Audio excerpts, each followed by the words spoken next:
It's the real news. I'm Aaron Mate. The controversy over Russiagate has spawned a cottage industry of think tanks and groups dedicated, they say, to combating Russian meddling in U.S. democracy. And while the media has widely relied on these groups for expertise, few journalists have actually taken a look at their credentials. Well, in a new two-part series for Alternet, the journalist Max Blumenthal does exactly that. He reveals a cast of characters with sketchy pasts and an agenda to advance their own careers and promote the censorship of dissent.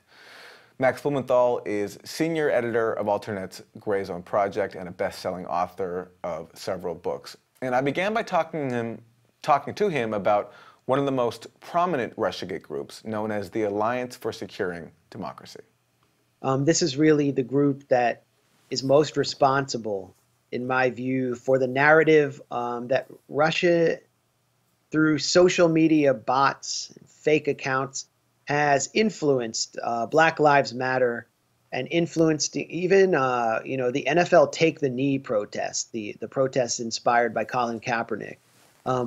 This group, through its Hamilton 68 dashboard, which is this pseudo-scientific tracker of Russian social media bots, which refuses to actually produce the names of any of the social media accounts that it follows, influenced Senator James Lankford to claim that the NFL Take the Knee protests were influenced by Russian propaganda, which, revisits an old theme that was familiar during the civil rights era of attacking the civil rights movement as a kind of Soviet front group. So, this group has gotten cited and written about and promoted uncritically by the New York Times' Scott Shane, by the Washington Post's Craig Timberg.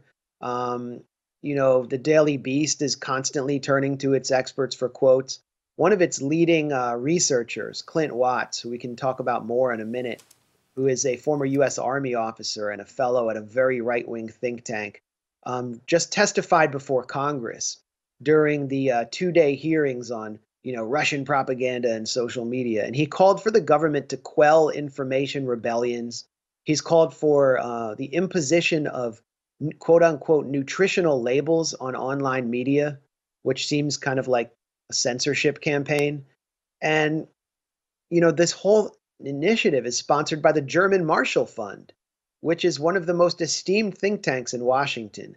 And what we see with this initiative are very dubious, sketchy characters who've emerged out of the counter-terror swamp, who are seeking to make a name off of Russiagate and to cash in because so much government money and neoconservative foundation money is flowing into Russiagate related initiatives. They're kind of gravitating over. And one of them is Andrew Weisberg, who you mentioned. Andrew Weisberg also gets quoted in the New York Times and Washington Post as if he's, a legitimate expert. But if you dig into his background, as I did at Alternet, you'll find that Weisberg actually, first of all, has no training in Russia, no expertise in Russia. And he established his reputation by starting a vigilante online initiative in 2002 called Internet Haganah. It was an anti-Palestinian, anti-Muslim website which would dox Muslim webmasters and dox actually the IP providers, the internet service providers for websites that he deemed anti-American or jihadist.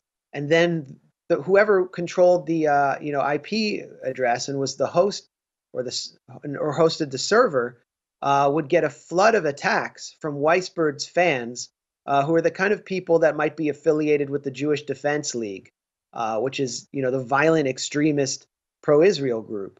Weisberg himself had provided a platform for the writings of Daniel Pipes, the extreme Islamophobe. He cheered on the Israeli military's brutal campaigns against Palestinians during the Second Intifada. And he has been responsible for removing websites that even were simply leftist websites. On Indie Media, there is an entry in 2005 signed by the victims of Weisberg who said that he was attacking websites simply because an upside-down American flag appeared, or that website criticized George W. Bush. So Weisberg sort of climbed the ladder of the counter-terror world He's been embedded at the George Washington Center for Cyber and Homeland Security alongside Clint Watts. And now he's been brought in by the German Marshall Fund to design this Hamilton 68 dashboard I mentioned, which functions as a de facto blacklist of dissident media organizations. I looked through Andrew Weisberg's Twitter account and found that he was publishing violent fantasies about the death of journalist Glenn Greenwald, and that he was also boasting that he had listed Greenwald's outlet, where he serves as executive editor, The Intercept, as a vehicle for Kremlin influence at the Alliance for Securing Democracy. So, this is just clear, undebatable evidence that this initiative is a McCarthyite blacklist, which is being propped up by mainstream media and Congress. Right. And that should trouble anyone, even if you don't agree with RT.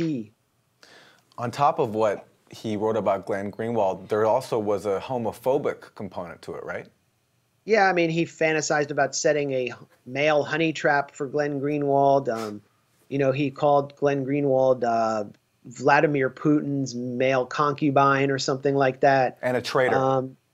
And of course a traitor. Everyone is a traitor now if you've simply appeared on RT. But this kind of language should be considered anathema. These kind of threats should be anathema, but instead they're being rewarded by the German Marshall Fund, which is partially funded by the German government and is still highly respected in Washington. I should also mention that key members of Hillary Clinton's foreign policy team are advising this group, from Laura Rosenberger to former CIA Director Michael Morell. I mean, what do they think about this? Well, exactly. And as you said before, these are groups taken seriously, in the case of the Alliance for Securing Democracy, quoted extensively in the corporate media, the New York Times basing articles around their so-called findings. And you also mentioned Clint Watts, another so-called expert. The first part of your series for Alternet talks about him. Can you tell us about who he is and what he's contributed to the Russiagate canon? Well, Watts was just sort of languishing for years at a marginal right-wing think tank called the Foreign Policy Research Initiative in Philadelphia, which was actually founded by Austrian fascists who published eugenicist tracts arguing that people of the developing world and non-whites were genetically inferior. These figures are still honored on the FPRI's website. And they were also Cold War fanatics who even launched an attack on Stanley Kubrick in his classic film Dr. Strangelove, calling it Soviet propaganda. Clint Watts kind of continues that legacy. He published a series of papers at FPRI calling for the U.S. to spend taxpayer money to wage an influence operation that would encourage jihadists from groups like ISIS and Al-Qaeda to attack Iran and Russia. He's actually published, co-authored a piece at Foreign Policy calling for the same thing, for the U.S. to support Ahrar al-Sham, which is a Syrian Salafi militia which has been allied off and on with Al-Qaeda. It was called an Al-Qaeda-allied militia we can be friends with. And so Clint Watts appears before Congress in March at one of the first hearings on Russian interference in America's shining democracy. The room is filled with media. It was a very high profile event. Everybody was getting excited about Russiagate, and he testifies that Russia has influenced Black Lives Matter, causing chaos in Black Lives Matter. He claimed that Russian bots had attacked him for this op-ed he published, arguing for the U.S. to support a Syrian Al-Qaeda-allied insurgent group. He claimed that RT and Sputnik had actually attempted to stir riots in Turkey by reporting on some kind of event at Incirlik Air Base where there were rumors of a coup. One event after another.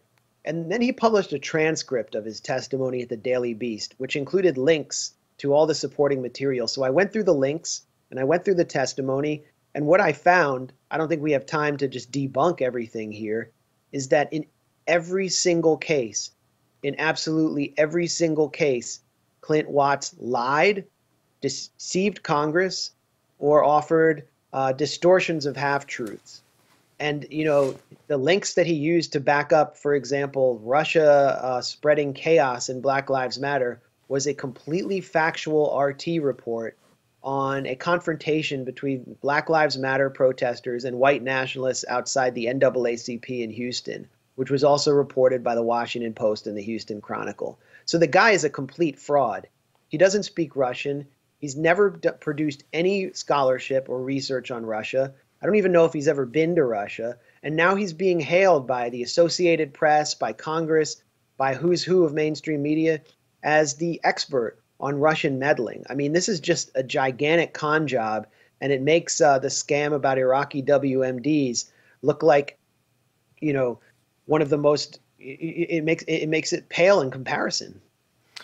We'll leave it there. Max Blumenthal, senior editor for Alternet's Grayzone project, where his two-part series on the figures behind the Russiagate frenzy is up right now, and we'll link to it. Max is also the co-host of the podcast Moderate Rebels. Max, thank you. Thanks for having me. And thank you for joining us on The Real News.